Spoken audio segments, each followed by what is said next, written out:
Good evening everyone, welcome back to illume biology. NCERT recap series को आगे बढ़ाते हैं। 13th सेशन है आज अपना।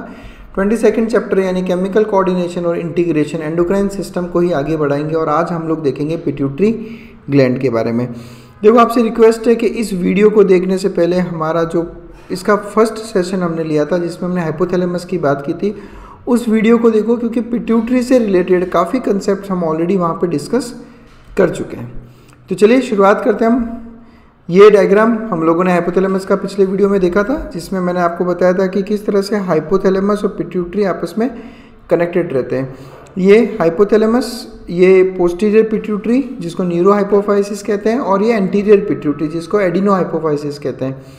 अब हाइपोथैलेमस और पोस्टीरियर पिट्यूटरी ये दोनों न्यूरोनल टिश्यू है। ये मैं अच्छे से कल वाले वीडियो में सब डिस्कस कर चुका हूँ फर्स्ट पार्ट में। तो ये दोनों न्यूरोनल टिश्यू है और एंटीरियर पिट्यूटरी ग्लैंडुलर टिश्यू है। इसलिए कहते हैं कि एंटीरियर पिट्यूटरी और पोस्टीरियर पिट्यूटरी के जो डिवीजन है वो प्रॉपर एनाटॉमिक डिवीजन है, क्योंकि दोनों अलग अलग टाइप के टिश्यू हैं। अब हाइपोथैलेमस और पिट्यूटरी को कनेक्ट करने के लिए बीच में यहाँ पे एक स्टॉक है जिसको कहा जाता है इन्फंडिबुलम।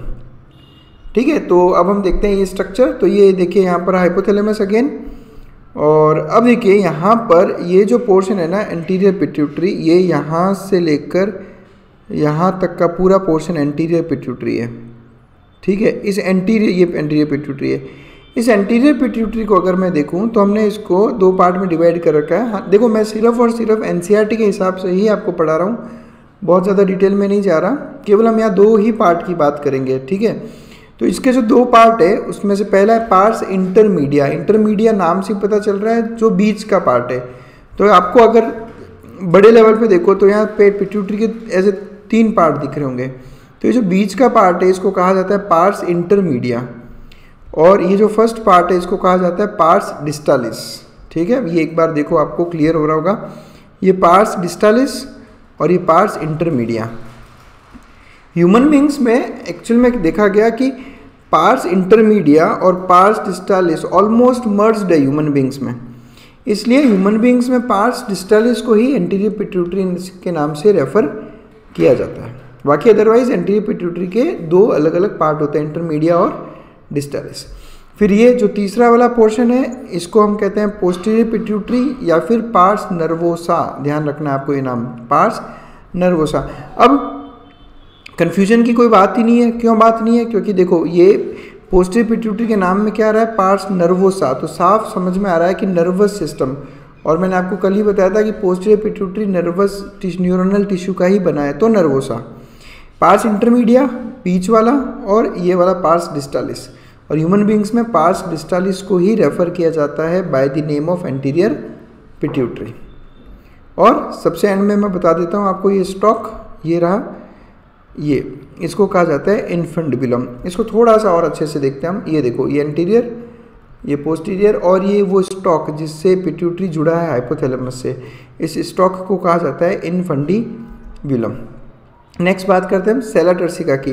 देखो, पिट्यूटरी स्फिनोइड बोन में प्रेजेंट है। ये जो पोर्शन है ये स्फिनोइड बोन है। इस स्फिनोइड बोन में यहाँ पे आपको एक रेडिश पोर्शन दिख रहा होगा, ये basically seat of the pituitary gland है। इसको सेला टर्सिका कहा जाता है। इस पिक्चर में देखो, ये बोन कौन सा है, स्फिनोइड बोन। इस स्फिनोइड बोन में एक कैविटी है, ये वाली। इसी कैविटी में आकर पिट्यूटरी बैठती है। इस कैविटी का नाम है सेला टर्सिका, और ये किस में प्रेजेंट है, ये प्रेजेंट है स्फिनोइड बोन में। तो पिट्यूटरी ग्लैंड लोकेटेड है एक बोनी कैविटी में जिसका नाम है सेला टर्सिका, और ये हाइपोथैलेमस से अटैच्ड है एक स्टॉक के थ्रू जिसको इन्फंडिबुलम कहते हैं। पिट्यूटरी के दो एनाटॉमिक डिवीजन्स हैं। अब क्लियर एनसीईआरटी ने वर्ड यूज़ किया है एनाटॉमिक डिवीजन्स। मतलब क्यों? क्योंकि एनाटॉमी के हिसाब से दोनों एक नर्वस टिश्यू है पोस्टीरियर पिट्यूटरी और एंटीरियर पिट्यूटरी ग्लैंडुलर टिश्यू, इसलिए प्रॉपर एनाटॉमिक डिवीजन है। तो पिट्यूटरी के दो पार्ट्स, एडिनो हाइपोफाइसिस और न्यूरो हाइपोफाइसिस। देखो, ये जो वर्ड है ना हाइपोफाइसिस, ये हाइपोफाइसिस वर्ड यूज़ होता है पिट्यूटरी के लिए। तो पिट्यूटरी से रिलेटेड जितने भी टर्म्स हैं उसमें आपको हाइपोफाइसिस देखने को मिलेगा। एडिनो वर्ड बेसिकली रिप्रेजेंट करता है ग्लैंड को, और न्यूरो वर्ड न्यूरोनल टिश्यू को। तो देखो नाम से कितना क्लियर समझा दिया उसने कि एडिनो हाइपोफाइसिस ग्लैंडुलर टिश्यू है और न्यूरो हाइपोफाइसिस न्यूरोनल टिश्यू, नाम में ही सब कुछ रखा है। फिर एडिनो हाइपोफाइसिस के दो फर्दर डिवीजन, पार्स डिस्टालिस और पार्स इंटरमीडिया, और न्यूरो हाइपोफाइसिस का केवल पार्स नर्वोसा। और कंफ्यूज होने की जरूरत नहीं है, नर्वोसा वर्ड न्यूरॉन यानी नर्वस सिस्टम के लिए यूज हो रहा है। इंटरमीडिया मतलब इंटरमीडिएट लोब, बीच का लोब, जो पार्स नर्वोसा और पार्स डिस्टालिस के बीच में, ये देखो यहाँ पे ये पार्स डिस्टालिस, ये पार्स नर्वोसा और इन दोनों के बीच में पार्स इंटरमीडिया। तो एग्जैक्ट ये सिस्टम रहता है। ह्यूमन बींग्स में जैसा मैंने आपको बोला कि पार्स डिस्टालिस और पार्स इंटरमीडिया ऑलमोस्ट मर्ज्ड है आपस में, इसलिए ह्यूमन बींग्स में पार्स डिस्टालिस को ही कॉमनली एंटीरियर पिट्यूटरी कहा जाता है और न्यूरो हाइपोफाइसिस फिर बन जाता है पोस्टीरियर पिट्यूटरी। तो टू समराइज, अगर आपसे पूछा जाए ह्यूमन बींग्स में एंटीरियर पिट्यूटरी किसको कहते हैं, तो आप बोल सकते हो पार्स डिस्टालिस या फिर एडिनो हाइपोफाइसिस, क्योंकि एडिनो हाइपोफाइसिस में एक ही पार्ट बचा पार्स डिस्टालिस, और पोस्टीरियर पिट्यूटरी तो न्यूरो हाइपोफाइसिस या फिर पार्स नर्वोसा।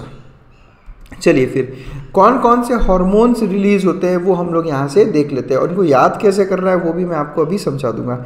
देखो पार्स डिस्टालिस से सबसे पहले आता है ग्रोथ हार्मोन GH, उसके बाद में प्रोलैक्टिन, ठीक है PRL, फिर thyroid stimulating hormone, adrenocorticotrophic hormone, luteinizing hormone और फॉलिकल स्टिमुलेटिंग हार्मोन। अब सब पे आएंगे, डोंट वरी, सब पे आएंगे, सबको याद करने का तरीका भी सिखाऊंगा, सबके काम भी बताऊंगा, सब कुछ देखेंगे। पार्स इंटरमीडिया से एक ही हार्मोन बनता है मेलानोसाइट स्टिमुलेटिंग हार्मोन MSH, लेकिन अगर ह्यूमन बींग्स में पूछा जाए कि MSH कहाँ बनता है तो आपका आंसर होगा एंटीरियर पिट्यूटरी या फिर पार्स डिस्टालिस। क्यों? क्योंकि ह्यूमन बींग्स में पार्स इंटरमीडिया और पार्स डिस्टालिस ऑलमोस्ट सेम है, तो ह्यूमन बींग्स में MSH एंटीरियर पिट्यूटरी लिख देना, बाकी में पार्स इंटरमीडिया या फिर intermediate lobe of pituitary. Pars nervosa है पोस्टीरियर पिट्यूटरी, तो मैंने आपको पिछले वीडियो में ही क्लियर कर दिया था कि हाइपोथैलेमस दो हार्मोन्स बनाता है, ऑक्सीटोसिन और ADH। ये दोनों हार्मोन्स हाइपोथैलेमस में बनते हैं, सिंथेसिस हाइपोथैलेमस में होता है, और ये दोनों पोस्टीरियर पिट्यूटरी में आकर स्टोर होते हैं, और जब ज़रूरत पड़ती है तो पोस्टीरियर पिट्यूटरी उनको ब्लड में रिलीज करता है।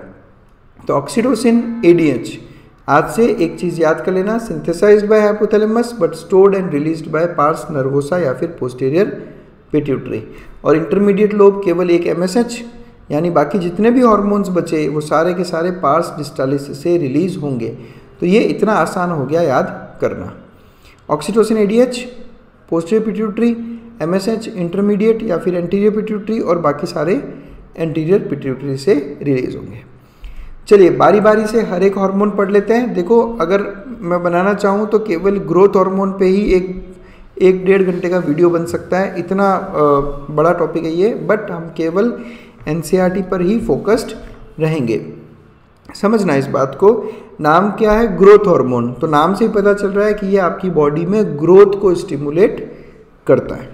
ठीक है, बचपन में ग्रोथ हार्मोन धीरे धीरे रिलीज होता रहता है, जिसकी वजह से बॉडी ग्रोथ प्रॉपर तरीके से चलती रहती है। अब ग्रोथ हार्मोन की अगर कमी हो जाए, तो उससे क्या होगा हम लोग अब यहाँ पर डिस्कस करेंगे। देखो ऑब्वियस सी बात है, अगर ग्रोथ हार्मोन कम रिलीज होगा तो आपकी ग्रोथ हैम्पर हो जाएगी। ग्रोथ हैम्पर होने में सबसे बड़ा क्या है कि आपका हाइट बहुत ज़्यादा नहीं बढ़ता, और इस कंडीशन को कहते हैं पिट्यूटरी ड्वार्फिज्म। ड्वार्फिज्म आपको पता ही होगा, ड्वार्फिज्म यानी बूना रह जाना, छोटा रह जाना। तो because it is this dwarfism is associated with the pituitary gland, इसलिए इस तरह के ड्वार्फिज्म को कहा जाता है पिट्यूटरी ड्वार्फिज्म, जो होता है पिट्यूटरी द्वारा रिलीज एक हार्मोन, ग्रोथ हार्मोन की कमी की वजह से। नेक्स्ट हम आता है कि अगर ग्रोथ हार्मोन ज़्यादा रिलीज होगा तो क्या होगा। देखो अब ज़्यादा रिलीज होगा तो क्या होगा, वो इस बात पे डिपेंड करता है कि वो आपके किस एज में ज़्यादा रिलीज हो रहा है। देखो समझो इस बात को, अगर ये बचपन में ज़्यादा रिलीज होता है तो इससे आपका एक्सेसिव ग्रोथ होगा, लेकिन समझो अब आप एज अचीव कर सकते हो, अचीव कर चुके हो 18 से 20। अब आपको पता होगा कि 18 से 20 तक के बाद में आपका जो एक हाइट बढ़ने का सिस्टम है वो ख़त्म हो जाता है। जितना हाइट आप अचीव कर लेते हो 18-21 की एज तक वो मैक्सिमम रहता है। फिर उसके बाद आपकी ग्रोथ एक तरह से रुक जाती है। समझो। तो अगर आपका ग्रोथ कंप्लीट हो गया और उसके बाद अगर ग्रोथ हार्मोन ज़्यादा रिलीज हो तो क्या होगा, और अभी आपका ग्रोथ कंप्लीट नहीं हुआ है और उससे पहले ही ग्रोथ हार्मोन ज़्यादा रिलीज होगा तो क्या होगा। यानी एक बचपन और एक एडल्ट लाइफ में अगर बचपन में ग्रोथ हार्मोन बहुत ज़्यादा रिलीज होगा तो ऑब्वियस सी बात है आपकी ग्रोथ एक्सेसिव होगी, और इस कंडीशन को कहा जाता है जाइजेंटिज्म। आपने वर्ड सुना होगा जाइजेंट, जाइजेंट मतलब विशाल, बहुत बड़ा। तो ये देखो, आप कंपेयर कर रहा हूँ इस पिक्चर को, ये बीच वाला पिक्चर नॉर्मल ग्रोथ रिप्रेजेंट कर रहा है, ये रिप्रेजेंट कर रहा है low secretion of growth hormone यानी पिट्यूटरी डॉर्फिज्म, और ये रिप्रेजेंट करता है hyper secretion of pituitary hormone को, over secretion of pituitary hormone, growth hormone, जिस कंडीशन को हम कहते हैं जाइजेंटिज्म। तो एक बहुत बड़ा शरीर बन जाता है आपका। अब अगर समझो एडल्ट लाइफ में आप आ चुके हो और आपकी ग्रोथ ऑलरेडी हो चुकी है कंप्लीट, इस केस में अगर आपका ग्रोथ हार्मोन बढ़ता है तो इस कंडीशन को कहा जाता है एक्रोमीगेली। अब एक्रोमीगेली में देखो ग्रोथ कंप्लीट हो चुकी है, अब इससे ज़्यादा हाइट तो आपकी बढ़ नहीं सकती। तो जब हाइट नहीं बढ़ती तो एक्चुअल में क्या होता है कि एक्रोमीगेली में बोन का थिकनेस एक तरह से बढ़ने लगता है, और जब ये बोन का थिकनेस बढ़ने लगता है तो ये बोन का साइज बढ़ने लगता है। मैं वापस कह रहा हूँ, बॉडी का हाइट नहीं इंक्रीज होती, थिकनिंग ऑफ बोन्स होती है मोस्ट ऑफ द केसेस में। तो ये कुछ इस तरह के कंडीशंस फीचर्स आपको एक्रोमीगेली में देखने को मिलेंगे। बहुत ज़्यादा डिसफिगरमेंट हो जाता है स्पेशली फेस के एरिया में। ये देखो आप, इस तरफ मैं कंपेयर कर रहा हूँ, एक तरफ नॉर्मल और एक तरफ एक्रोमीगेली। आप देखो किस तरह से एक्रोमीगेली के केस में एनलार्जमेंट हो रहा है, ठीक है। जो फेस का जो फिगर है वो प्रॉपर तरीके से नहीं हो पाता, नाक बड़ी होने लगती है आपकी, ये जो आपका जॉज है, जॉज का साइज़ बढ़ने लगता है, ठीक है। लिप्स बहुत ज़्यादा थिक दिखने लगते हैं, तो मतलब ऐसा लगता है कि जैसे एक वो साइज़ बढ़ गया, थिकनेस बढ़ गया आपके सारे बोन्स का, तो वो एक्रोमीगेली का कंडीशन है। हाथ में भी देखोगे तो ये आपका नॉर्मल हैंड और ये आपका एक्रोमीगेलिक हैंड, अच्छा थिकनेस बढ़ गया, उसका एनलार्ज हो गया, हाथ बहुत बड़ा हो गया। समझ रहे हो इस बात को, इस कंडीशन को कहते हैं एक्रोमीगेली, और इसके बहुत सीरियस कॉम्प्लिकेशंस हैं और इवन प्री मैच्योर डेथ भी इस केस में हो सकती है। और एक्चुअल में ऐसा होता है कि देखो जब जाइजेंटिज्म हो रहा होता है तब तो आप इजीली डायग्नोज कर सकते हो ना, ऐसे बच्चे को देख के ही लगता है कि यार इतना छोटा बच्चा है का हाइट इतना कैसे बढ़ रहा है, बट एक्रोमीगेली बहुत डिफिकल्ट होता है डायग्नोज करना, ठीक है। अर्ली स्टेजेस में तो पता ही नहीं चलता कि एक्रोमीगेली हो रही है पेशेंट को, और कई सालों तक इसका पता नहीं चल पाता जब तक आपको जो आपके एक्सटर्नल फीचर्स है बॉडी में वो क्लियर देखने को नहीं मिलते, यानी एक्रोमीगेलिक फेस देखने को जब तक क्लियर नहीं मिलता तब तक ये चीज़ डायग्नोज करना थोड़ा मुश्किल हो जाता है। अब हम ये सोच रहे होंगे कि सर बहुत सीरियस कॉम्प्लिकेशंस कैसे हो सकते हैं केवल थिकनिंग की वजह से। तो देखो क्या है कि अब हमने हमारा नॉलेज लिमिट करना है अपने को एनसीईआरटी तक, समझो। तो ऐसा तो है नहीं ना कि ग्रोथ हार्मोन केवल ग्रोथ के लिए ही रिस्पॉन्सिबल है, इसके बहुत सारे फंक्शंस होते हैं। तो उन बहुत सारे फंक्शंस में कि जो ओवर सिक्रेशंस हैं, उस ओवर सिक्रेशन से ग्रोथ हार्मोन के फंक्शंस बहुत ज़्यादा बढ़ जाते हैं, जिसकी वजह से दूसरे कॉम्प्लिकेशंस होने लगते हैं। बट हम अपना नॉलेज अभी कहाँ तक सीमित रख रहे हैं, केवल एनसीईआरटी तक। तो आपको बस इतना ही इन चीज़ों को समझना है बस। नेक्स्ट बात करते हैं प्रोलैक्टिन हार्मोन की। प्रोलैक्टिन हार्मोन, अब यहाँ देखो वर्ड क्या यूज़ हो गया, लैक्ट। मैंने आपको बहुत बार ये चीज़ बता दी है कि लैक्ट वर्ड यूज़ होता है मिल्क के लिए। लैक्ट वर्ड, चाहे आप लैक्टोबैसिलस बोलो या फिर आपने लैक्टोज शुगर है, तो ठीक है, लैक्ट वर्ड मिल्क को रिप्रेजेंट कर रहा है। तो प्रोलैक्टिन का सीधा सीधा फंक्शन आपको ये याद रखना है कि मेमोरी ग्लैंड्स की ग्रोथ करवा के मिल्क सिंथेसिस में ये हेल्प करता है। ऐसा होता है प्रेगनेंसी के बाद में जब पार्चुरेशन हो जाता है तो पार्चुरेशन के बाद में यंग बेबी को फीड करने के लिए मिल्क की ज़रूरत पड़ेगी, तो प्रोलैक्टिन उस मिल्क के फॉर्मेशन के लिए रिस्पॉन्सिबल है। ध्यान रखना ये चीज़, और नाम से ही आपको समझ में आ जाएगा, लैक्ट मतलब सीधा दिमाग में डालना, synthesis of milk, prolactin. Next बात करते हैं टीएसएच की। टीएसएच नाम से क्या समझ में आ रहा है, थायराइड स्टिमुलेटिंग हार्मोन। एक ऐसा हार्मोन जो थायराइड को स्टिमुलेट करेगा। याद है हमने पिछले वीडियो में एग्जांपल्स देखे थे कुछ स्टिमुलेटिंग हार्मोन्स के, इनहिबिटिंग हार्मोन्स के, और मैंने पूरा वहाँ पे आपको समझाया था। तो टीएसएच थायराइड को स्टिमुलेट करता है। तो जब थायराइड को स्टिमुलेट करेगा तो थायराइड क्या करेगा, थायराइड हार्मोन्स का सिक्रेशन बढ़ाएगा। अब बेसिकली हमने क्या कहा था कि anterior pituitary is the master gland, ये मास्टर ग्लैंड दूसरी ग्लैंड्स को कंट्रोल करती है। तो देख लो आप, स्टिमुलेटिंग हार्मोन, थायराइड ग्लैंड को हार्मोन्स बढ़ाना है। बॉडी में जब थायराइड की डेफिशिएंसी होती है तो एक फीडबैक जाता है पिट्यूटरी को, पिट्यूटरी फिर उस थायराइड को स्टिमुलेट करती है for synthesis of more amount of thyroid hormones यानी T3 एंड T4। तो TSH क्या करता है, सिंथेसाइज करता है मतलब TSH helps thyroid to synthesize and secrete thyroid hormones from the thyroid gland, बढ़ाता है आपकी बॉडी में T3 T4 को। समझ में आई चीज़, थायराइड को स्टिमुलेट करना। सिमिलरली एक और हार्मोन है ACTH, अब नाम क्या है, एड्रीनोकॉर्टिकोट्रोफिक हार्मोन। एक ऐसा हार्मोन जो एड्रीनो वर्ड यूज हो रहा है एड्रिनल ग्लैंड के लिए, ठीक है। कॉर्टिको वर्ड रिप्रेजेंट कर रहा है कॉर्टेक्स। आपको पता होगा एड्रिनल के दो पार्ट होते हैं, एड्रिनल कॉर्टेक्स और एड्रिनल मेडुला। तो ये एक ऐसा हार्मोन है जो एड्रिनल कॉर्टेक्स को स्टिमुलेट करेगा। क्लियर, TSH थायराइड को स्टिमुलेट करता है और ACTH एड्रिनल कॉर्टेक्स को स्टिमुलेट करता है। बहुत क्लियर बोल दिया भाई, एड्रिनल कॉर्टेक्स को स्टिमुलेट करता है, मेडुला को स्टिमुलेट नहीं करता। और आपने पढ़ा होगा एड्रिनल कॉर्टेक्स से दो इंपॉर्टेंट हार्मोन्स रिलीज होते हैं, तीन बेसिकली, पर उसमें जो दो मेन इंपॉर्टेंट हार्मोन्स है वो है मिनरलोकॉर्टिकॉइड्स और ग्लूकोकॉर्टिकॉइड्स। तो ACTH जो है ग्लूकोकॉर्टिकॉइड्स के सिंथेसिस को स्टिमुलेट करेगा, ध्यान रखना, ये चीज़ ध्यान रखना। वापस बता रहा हूँ, एड्रिनल कॉर्टेक्स बेसिकली मेन दो हार्मोन्स बनाता है, दोनों ही स्टेरॉइड्स है, दोनों ही क्या है, स्टेरॉइड्स, ठीक है। और उसमें से एक है ग्लूकोकॉर्टिकॉइड और दूसरा है मिनरलोकॉर्टिकॉइड। तो आपका जो ACTH है वो बेसिकली आपके ग्लूकोकॉर्टिकॉइड्स पे काम करता है, उनके सिंथेसिस और उनके सीक्रेशन को स्टिमुलेट करता है। जब ये हार्मोन ACTH ब्लड के थ्रू एड्रिनल कॉर्टेक्स तक पहुंचेगा तो एड्रिनल कॉर्टेक्स ग्लूकोकॉर्टिकॉइड्स का सिंथेसिस बढ़ा देती है। अब सवाल ये आता है कि सर मिनरलोकॉर्टिकॉइड्स पे अगर ACTH का इतना रोल नहीं है तो मिनरलोकॉर्टिकॉइड्स का सिंथेसिस और सीक्रेशन कौन स्टिमुलेट करता है? और ये आंसर आपको मुझे बताना है, ठीक है। कमेंट सेक्शन में आओ और मुझे बताओ कि मिनरलोकॉर्टिकॉइड्स का रेगुलेशन कहाँ से होता है। ग्लूकोकॉर्टिकॉइड्स तो ACTH के थ्रू हो जाता है और ये चीज़ हम ऑलरेडी एक्सक्रीटरी सिस्टम में बहुत अच्छे से पढ़ चुके हैं वहाँ पे। तो आशा करता हूँ कि आप मुझे इसका आंसर देंगे।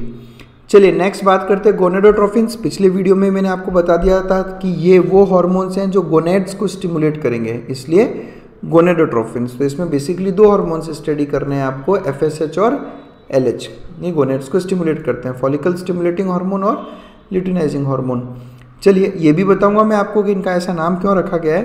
पहले मैं मेल की बात करता हूँ। देखो मेल में ये जो हार्मोन है FSH, फॉलिकल स्टिमुलेटिंग हार्मोन, ये बेसिकली स्पर्मेटोजेनेसिस को रेगुलेट करता है। स्पर्मेटोजेनेसिस मतलब स्पर्म्स का फॉर्मेशन। स्पर्म्स के फॉर्मेशन के लिए दो बेसिक हार्मोन्स रिस्पॉन्सिबल है, एक है एंड्रोजन, दूसरा है FSH।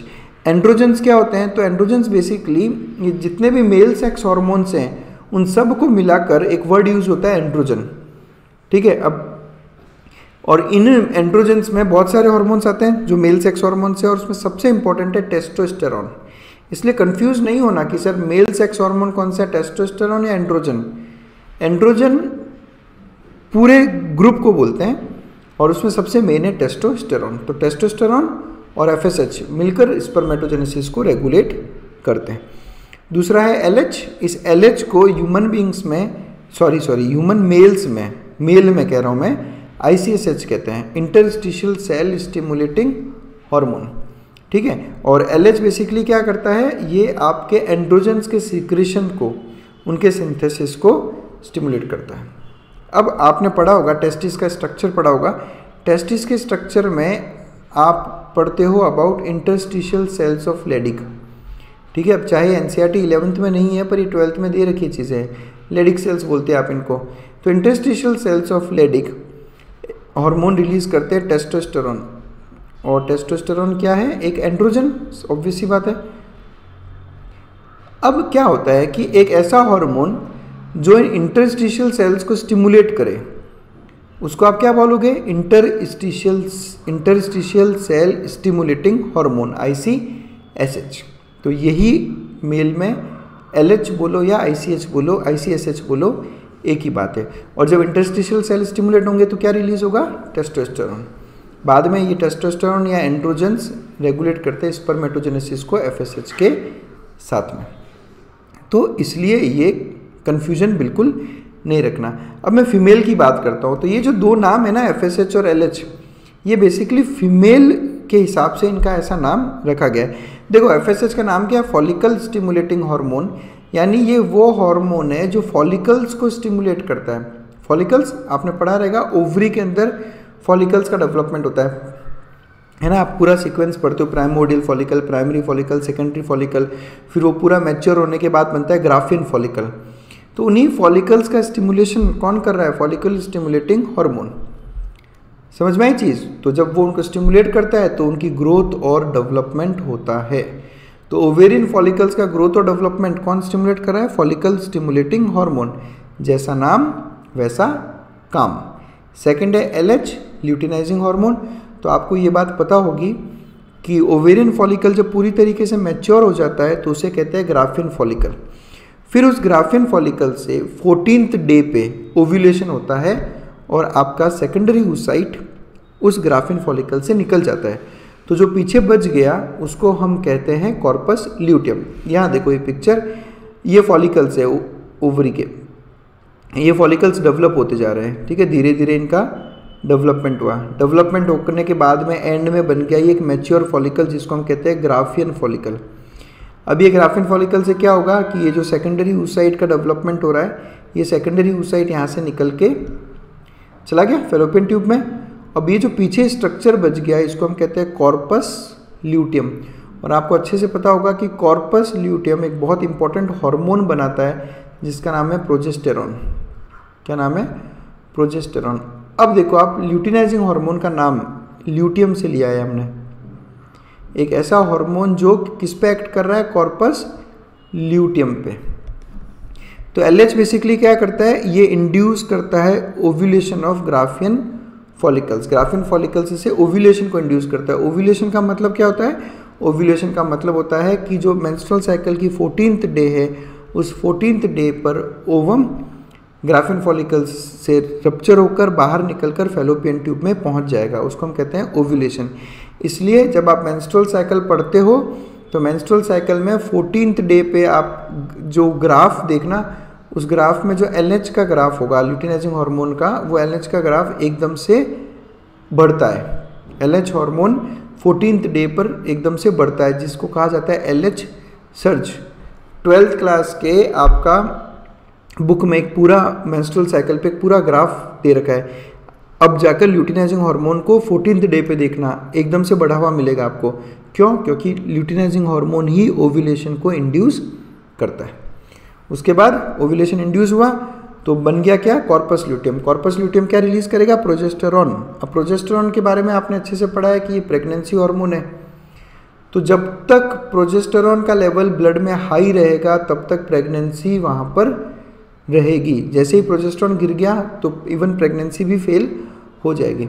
यानी कुल मिलाकर ये बात है कि नेक्स्ट 9 मंथ्स तक, मतलब अगर फर्टिलाइजेशन होता है तो नेक्स्ट 9 मंथ्स तक हमें प्रोजेस्टेरॉन का लेवल हाई रखना है। प्रोजेस्टेरॉन कौन रिलीज कर रहा है? Corpus luteum. यानी अपने को कॉर्पस ल्यूटियम मेंटेन करके चलना है। तो इट मेंटेन्स कॉर्पस ल्यूटियम। तो ये कॉर्पस ल्यूटियम को मेंटेन कर रहा है। और कॉर्पस ल्यूटियम किससे बनता है? It is formed from the remnants of the graphene follicles. यानी ग्राफिन फॉलिकल्स के जो पीछे रेमिनेंट्स बच गए उससे बनता है कॉर्पस ल्यूटियम। तो एलएच के 2 फंक्शन याद रखना है। पहला ओव्यूलेशन करवाना 14th डे पे, और दूसरा कॉर्पस ल्यूटियम को मेंटेन रखना ताकि प्रोजेस्टेरॉन का लेवल बढ़ता रहे। बट यहाँ पर एक कैच है। क्या कैच है? कि corpus luteum through out 9 months of pregnancy तक नहीं रहता। Through out 9 months of pregnancy तक कॉर्पस ल्यूटियम नहीं रहता। कुछ महीनों बाद वो डीजनरेट हो जाएगा। तो अगर ये डीजनरेट हो गया है तो अब फिर प्रोजेस्टेरॉन कौन रिलीज कर रहा है? तो आपको अपने 12th क्लास के नॉलेज के बेस पे मुझे इसका आंसर कमेंट सेक्शन में आकर बताना है कि अगर प्रेगनेंसी में कॉर्पस ल्यूटियम डीजनरेट हो जाता है, और होता ही है हर बार, तो फिर प्रोजेस्टेरॉन हार्मोन कौन सिंथेसाइज कर रहा है, ये मुझे आप आंसर देंगे। चलिए फिर नेक्स्ट बात करते हैं मेलानोसाइट्स स्टिमुलेटिंग हार्मोन। एक ऐसा हार्मोन जो मेलानोसाइट्स को स्टिमुलेट करता है। मेलानोसाइट्स क्या होता है? मेलानोसाइट्स हमारी स्किन में प्रेजेंट कुछ सेल्स हैं जो मेलानिन का सिंथेसिस करते हैं। और मेलानिन के बारे में आपने पढ़ा होगा कि जब सनलाइट ज़्यादा रहती है तो आपका स्किन मेलानिन रिलीज़ करता है और उस मेलानिन की वजह से टैनिंग ऑफ स्किन होती रहती है। तो हमारा जो स्किन का शेड है वो बेसिकली इन मेलानिन डिपॉजिट्स की वजह से ही है। जितना ज़्यादा मेलानिन का डिपॉजिट होगा उतना ज़्यादा स्किन डार्क रहता है। ठीक है, तो ये देख लो आप, ये मेलानिन का इफेक्ट है जो आपको इस पिक्चर में दिख रहा है। ठीक है, और यहाँ पर आप देखो जो स्किन की एपिडर्मिस है उस एपिडर्मिस में मेलानोसाइट्स नाम के सेल्स दिख रहे हैं और ये मेलानिन का डिपोजिशन करते जा रहे हैं। तो basically melanin is responsible for pigmentation of skin. तो इन मेलानोसाइट्स को स्टिमुलेट करने वाला हार्मोन क्या कहलाएगा? Melanocyte stimulating hormone. अगर ह्यूमन बींग्स में पूछा जाए कौन रिलीज करेगा तो आंसर होगा आपका एंटीरियर पिट्यूटरी, और दूसरे ऑर्गेनिजम्स में पूछा जाए तो आप कहोगे इंटरमीडिएट लोब ऑफ पिट्यूटरी यानी पार्स इंटरमीडिया। नेक्स्ट बात करते हैं ऑक्सीटोसिन की। तो देखो यहाँ तक तो हमने एंटीरियर पिट्यूटरी खत्म कर दिया। अब हम आते हैं पोस्टीरियर पिट्यूटरी के दो मेन हार्मोन्स ऑक्सीटोसिन और एडीएच। याद क्या रखना है कि दोनों ही बनाता कौन है? हाइपोथैलेमस। स्टोर और रिलीज कौन करता है? तो पोस्टीरियर पिट्यूटरी।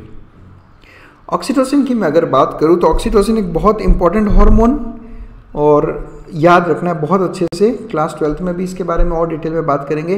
इसका मेन काम है स्मूथ मसल्स का कॉन्ट्रैक्शन। कब काम आएगा? ये काम आएगा ड्यूरिंग पार्चुरेशन। आपने पढ़ा होगा पार्चुरेशन में जो यूटेराइन मसल्स होती है मायोमेट्रियम, उस यूटेराइन मसल्स का सीवियर कॉन्ट्रैक्शन होता है और उसी सीवियर कॉन्ट्रैक्शन की वजह से पार्चुरेशन होता है यानी डिलीवरी होती है। तो वो किसकी वजह से हो रहा है? वो हो रहा है ऑक्सीटोसिन। इसलिए ऑक्सीटोसिन पार्चुरेशन में बहुत ही ज़्यादा इम्पोर्टेंट रोल प्ले करता है। ठीक है, ये पूरा रिफ्लेक्स चलता है जो आपने क्लास 12th में पढ़ा होगा। उसके अलावा पार्चुरेशन तो करवा ही रहा है, उसके अलावा ऑक्सीटोसिन ही आपकी मेमोरी ग्लैंड से मिल्क का इजेक्शन करवाता है। मिल्क का इजेक्शन का मतलब क्या हुआ कि जो ब्रेस्ट्स हैं उन ब्रेस्ट से मिल्क का निकलना। देखो दो अलग अलग चीज़ें हैं, एक है मिल्क का सिंथेसिस जो प्रोलैक्टिन करवा रहा है और एक है मिल्क का इजेक्शन जो ऑक्सीटोसिन करवा रहा है। तो इनमें कंफ्यूज नहीं होना है। अगर प्रोलैक्टिन नहीं होगा तो मिल्क का सिंथेसिस ही नहीं होगा, फिर चाहे ऑक्सीटोसिन नॉर्मल लेवल पे भी रहे तो भी कोई फ़ायदा है नहीं, क्योंकि मिल्क का सिंथेसिस हो ही नहीं रहा। और प्रोलैक्टिन नॉर्मल है लेकिन ऑक्सीटोसिन कम है तो आपका मिल्क का इजेक्शन नहीं होता, चाहे मिल्क कितना ही सिंथेसाइज हो रहा हो। तो ये दो बिल्कुल अलग अलग फंक्शन है और अलग अलग हार्मोन्स से कंट्रोल्ड है, तो आपको ध्यान रखना है। इसलिए ऑक्सीटोसिन प्रेगनेंसी के बाद में बहुत इंपॉर्टेंट रोल प्ले करता है, एक तो पार्चुरेशन में और दूसरा मिल्क इजेक्शन में। चलिए नेक्स्ट बात करते हैं एडीएच या वैसोप्रेसिन। अब एडीएच और वैसोप्रेसिन को हम लोग एक्सक्रीटरी सिस्टम में भी इसके बारे में बहुत डिटेल में बात की हुई है, तो वो भी एनसीईआरटी का ही पार्ट है, तो मैं उसी डिस्कशन को यहाँ पे भी ले रहा हूँ। देखो एडीएच एंटी डायूरेटिक हार्मोन, इसका नाम ऐसा क्यों है मैं इस पर भी आऊँगा। फिलहाल मैं एक कंडीशन लेके चल रहा हूँ। कंडीशन ऐसी है, समझो कि सुबह बिना कुछ खाए पिए आप निकल गए, बाहर बहुत गर्मी है और पिछले 5-6 घंटे से आप केवल घूम ही रहे हो। ठीक है, बाहर बहुत गर्मी है, घूम रहे हो, आपने पानी नहीं पिया, खाना नहीं खाया पिछले 5 से 7-8 घंटे से, तो कंटिन्यूस स्वेटिंग भी हो रही है आपको, तो आपकी बॉडी से वाटर लॉस बहुत ज़्यादा इंक्रीज़ हो गया। अब जब बॉडी से वाटर लॉस बहुत ज़्यादा इंक्रीज़ हो गया तो ब्लड वॉल्यूम भी ऑब्वियसली क्या हो जाएगा? रिड्यूस। ठीक है, अब उसके अलावा वाटर लॉस जब बढ़ जाएगा तो ऑब्वियसली बात है आयंस का कॉन्सेंट्रेशन बढ़ेगा। देखो सिंपल सा बात है, अब इसमें से जैसे समझो इसमें आयंस हैं बहुत सारे और इसमें से सॉल्वेंट निकलता रहे तो आयंस का कॉन्सेंट्रेशन बढ़ने लगता है। सोडियम, पोटेशियम, इन सब का कॉन्सेंट्रेशन आपके ब्लड में बढ़ने लगेगा, प्लाज्मा में, और बॉडी फ्लूइड्स का भी वॉल्यूम अपने आप कम होने लगेगा। क्योंकि आपको अच्छे से पता है, हम ऑलरेडी डिस्कस कर चुके हैं कि चाहे आप टिश्यू फ्लूइड की बात करो, लिम्फ की बात करो, इन सब का जो है ना एक पूरा सर्कुलेशन चलता है। तो जब ब्लड का वॉल्यूम कम होगा तो ऑब्वियसली बॉडी फ्लूइड्स का भी वॉल्यूम कम होगा। अब चाहे कंडीशन कोई भी हो, आपका ब्लड का ऑस्मोलैरिटी बढ़ेगा, ब्लड का ऑस्मोलैरिटी बढ़ेगा, सोडियम लेवल्स, पोटेशियम लेवल्स, इनका ऑस्मोलैरिटी बढ़ने लगेगा और ये खतरनाक होता है। तो इसको काउंटर कैसे करना है? तो जब आपका ब्लड का ऑस्मोलरिटी बढ़ने लगता है तो आपकी बॉडी में कुछ रिसेप्टर्स होते हैं जो इस ऑस्मोलरिटी को कंटिन्यूस चेक करते हैं। ये प्रेजेंट है आपके हाइपोथैलेमस में।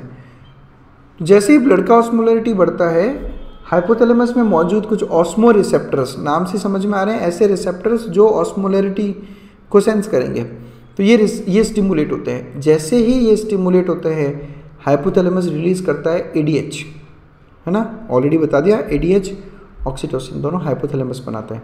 तो ये ADH रिलीज होगा। अब ADH रिलीज कहाँ से होगा? पोस्टीरियर पिट्यूटरी से। ADH जब रिलीज होगा तो ADH हाथों हाथ जाता है आपके नेफ्रॉन्स के पास। अब देखो क्या है कि आपको पानी कहीं से, समझो आप घूम रहे हो, पानी नहीं पी रहे आप, या फिर आप ऐसी जगह पे फंस गए जहाँ पे आपको पानी मिल ही नहीं रहा, तो ADH क्या करेगा? आपके नेफ्रॉन्स के पास जाएगा और नेफ्रॉन्स के डिस्टल कॉन्वोल्यूटेड ट्यूब्यूल और कलेक्टिंग डक्ट, इन दोनों से वाटर का रीएब्जॉर्प्शन बढ़ा देता है। रीएब्जॉर्प्शन बढ़ा देता है यानी कि जो वाटर आपके यूरिन से पास आउट होने वाला था वो अब आपके प्लाज्मा में आ रहा है वापस, उसी को हम कहते हैं रीएब्जॉर्प्शन। अब वाटर का रीएब्जॉर्प्शन होगा तो वाटर का लेवल इंक्रीज होने लगेगा धीरे धीरे। उसके अलावा ADH का नाम क्या है? वैसोप्रेसिन। वैसोप्रेसिन इसको क्यों बोलते हैं मैं बताता हूँ आपको, क्योंकि ये वेसल्स को प्रेस करता है। वेसल्स को प्रेस करना मतलब वेजो कॉन्स्ट्रिक्शन, तो ये इस तरह से इसका नाम ऐसा रखा गया है। वैसोप्रेसिन वेजो कॉन्स्ट्रिक्टर है बेसिकली। और अच्छे से आपको पता है जब वेजो कॉन्स्ट्रिक्शन होगा तो ब्लड प्रेशर इंक्रीज होगा। ठीक है, अब ब्लड प्रेशर इंक्रीज होने के पीछे दो रीज़न है। पहला, एक तो वेजो कॉन्स्ट्रिक्शन, दूसरा वाटर लेवल का इंक्रीज होना। ऑब्वियस सी बात है, जब ब्लड का वॉल्यूम बढ़ेगा तो अपने आप ब्लड का प्रेशर बढ़ेगा। ठीक है, अब जब ब्लड प्रेशर इंक्रीज होगा तो ग्लोमेरुलस में ब्लड फ्लो भी इंक्रीज होगा। जब ग्लोमेरुलस में ब्लड फ्लो इंक्रीज होगा तो ग्लोमेरुलस का जो फिल्ट्रेशन रेट है वो भी बढ़ने लगेगा। Getting my point? Water increase हो गया। अब जैसे ही वाटर इंक्रीज हुआ, आप समझो ऑस्मोलरिटी वापस कम हो गई। ये जो ऑस्मोलरिटी बढ़ रही थी, अब ऑस्मोलरिटी वापस कम हो गई। तो जब ऑस्मोलरिटी कम हो गई तो एक फीडबैक चला जाता है वापस कि हाँ ऑस्मोलरिटी कम हो रही है। तो जब ऑस्मोलरिटी कम हो गई तो ये जो ऑस्मो रिसेप्टर से स्टिमुलेट हो रखे थे, अब ये क्या हो जाएंगे? इनहिबिट। और जैसे ही ये इनहिबिट होंगे, ये पूरा सिस्टम यहाँ पर रुक जाएगा और हाइपोथैलेमस अब ADH के रिलीज को कम कर देगा। अब आप इस बात को समझें। सबसे पहले इसका नाम ऐसा क्यों रखा? देखो, एक वर्ड होता है डायूरेसिस। डायूरेसिस का मतलब होता है कि यूरिन में वाटर बढ़ जाना। यूरिन में वाटर बढ़ जाना, है ना।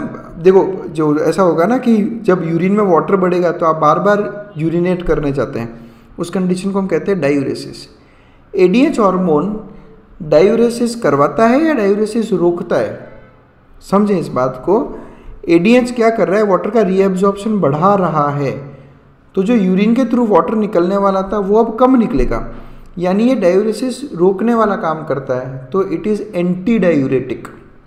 इट इज़ एंटी डायूरेटिक, इसलिए इसका ऐसा नाम रखा गया है ADH हार्मोन। अब क्या होगा अगर आपकी बॉडी में ADH की डेफिशिएंसी हो जाए? अब अगर ADH की डेफिशिएंसी हो गई तो जो वाटर का रीएब्जॉर्प्शन हो रहा था वो क्या हो जाएगा? कम। भाई, जो किडनी का एक एबिलिटी थी वाटर कंजर्व करने की, वो कम होने लगी, डिमिनिश होने लगी, धीरे धीरे कम होने लगी। क्यों? क्योंकि ADH DCT और CD से वाटर का रीएब्जॉर्प्शन अब उतना अच्छे से नहीं करवा रहा। तो जब बॉडी वाटर कंजर्व नहीं कर पा रही तो वो, और वाटर रीएब्जॉर्ब नहीं हो रहा, तो वो वाटर तो यूरिन के साथ में ज़्यादा निकलने लगेगा, तो आपकी बॉडी में वाटर लॉस बढ़ जाएगा, जिससे होने लगेगा डिहाइड्रेशन, और इस कंडीशन को कहते हैं डायबिटीज़ इंसिपिडस।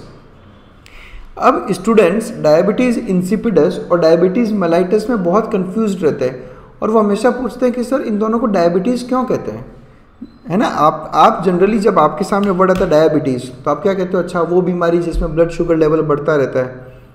बिल्कुल, तो इस कंडीशन को डायबिटीज़ क्यों कहते हैं? वो डायबिटीज़ मेलाइटस है शुगर वाली, ये डायबिटीज़ इंसिपिडस है। बट दोनों में वर्ड डायबिटीज़ क्यों यूज़ हो रहा है? क्यों यूज़ हो रहा है? बिकॉज देखो, डायबिटीज़ जो रहता है ना, डायबिटीज़ में होता है डायूरेसिस, यानी ब्लड का यूरिन का आउटपुट बढ़ता है। डायबिटीज़ मेलाइटस में भी देखोगे तो आप डायूरेसिस होता है, डायबिटीज़ इंसिपिडस में भी देखोगे तो भी डायूरेसिस होता है। इसलिए इन दोनों में वर्ड डायबिटीज़ यूज़ हो रहा है। और केवल ये रीज़न नहीं है, और भी बहुत कुछ है, मैं बताऊंगा आपको जब डिटेल में बात करेंगे। फिलहाल आप ये बात रखो कि डायबिटीज़ मतलब डायूरेसिस। डायबिटीज़ मेलाइटस में भी डायूरेसिस होगा, डायबिटीज़ इंसिपिडस में भी डायूरेसिस होगा। अब जब पेशेंट अपने पास में आता है कि डायूरेसिस हो रहा है, कि मतलब उसको यूरिनेशन बहुत ज़्यादा हो रहा है, वो तो आके डॉक्टर को केवल इतना ही बताता है। अब डॉक्टर को डिफरेंशिएट करना है डायबिटीज़ इंसिपिडस है या डायबिटीज़ मेलाइटस है, और डिफरेंशिएट करने का सबसे आसान तरीका क्या है, ब्लड शुगर लेवल चेक कर लो। अगर डायबिटीज़ इंसिपिडस होगा तो उस बंदे का शुगर लेवल नॉर्मल रहेगा, जबकि अगर डायबिटीज़ मेलाइटस की वजह से डायूरेसिस हो रहा है तो उसका शुगर लेवल हमेशा आपको बढ़ा हुआ दिखाई देगा। चलिए फिर खत्म करने से पहले मैं एक बार फटाफट रिवाइज करवा दूँ आपको ये पूरा topic. Pituitary 2 part, adeno hypophysis glandular, neuro hypophysis neuronal, इसको पोस्टीरियर पिट्यूटरी बोल दो। एडिनो हाइपोफाइसिस के 2 part, pars distalis, pars intermedia.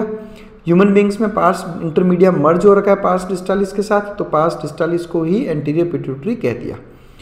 Neuro hypophysis 2 hormones store करके रिलीज करता है, ऑक्सीटोसिन और एडीएच। बनाता कौन है, हाइपोथैलेमस। एडिनो हाइपोफाइसिस का parse intermedia MSH, melanocyte stimulating hormone, human being में ये यहीं से आएगा, यानी कोई कंफ्यूजन है ही नहीं। कौन कौन से hormones pars distalis, growth hormone growth induce करते हैं, प्रोलैक्टिन मिल्क का सिंथेसिस, टीएसएच थायराइड को स्टिमुलेट करता है जिससे T3 T4 का लेवल बढ़ेगा, एसीटीएच एड्रिनल कॉर्टेक्स को स्टिमुलेट करता है ताकि ग्लूकोकॉर्टिकॉइड्स रिलीज हो, ल्यूटिनाइजिंग हार्मोन कॉर्पस ल्यूटियम को मेंटेन करना और 14th डे पे ओव्यूलेशन करना, और एफएसएच फॉलिकल्स को स्टिमुलेट करता है और उनका मैच्योरेशन करवाता है। मेल में अगर बात करोगे तो luteinizing hormone ICSH interstitial cell stimulating hormone है, इंटरस्टिशियल को सेल्स को स्टिमुलेट करेगा जिससे एंड्रोजन्स ज़्यादा रिलीज होंगे या टेस्टोस्टेरोन। और एफएसएच मेल में क्या करेगा, ये टेस्टोस्टेरोन के साथ मिलकर स्पर्मेटोजेनेसिस को कंट्रोल करता है। तो आई होप आप लोगों को ये टॉपिक बहुत अच्छे से समझ में आ गया होगा, और किसी भी तरह का कोई डाउट रहे तो आप बिंदास कमेंट सेक्शन में आकर अपने डाउट्स पूछ सकते हैं। आप खुद को इंस्टाग्राम पे हमसे कनेक्ट कर सकते हैं। इंस्टाग्राम पे इल्यूम बायोलॉजी नाम से आपको एक पेज मिल जाएगा, वहाँ पर आप आकर अपने किसी भी तरह के डाउट पर्सनली अगर पूछना चाहें तो आप वहाँ पर पूछ सकते हैं। बस that's it, thanks a lot for watching us.